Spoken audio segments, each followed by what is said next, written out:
नमस्कार, मी कुंजन धर्मराज साळवी. तळवडे पितांबरी इस्टेट इथेच बाजूला आमचा एक 20 गुंठ्याचा प्लॉट आहे.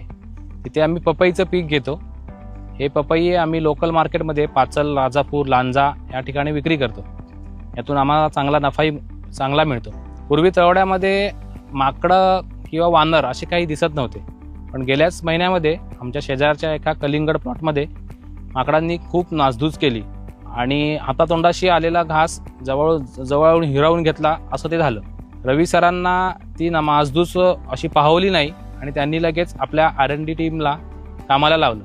त्या R&D टीमने नंतर लेमन ग्रास, सिट्रोनिला ऑइल, इतर उग्र गंधयुक्त अशा ऑर्गॅनिक किडमधून पितांबरीने मंकी अँड ॲनिमल रिपेलंट हे प्रोडक्ट मार्केटमध्ये आणलं.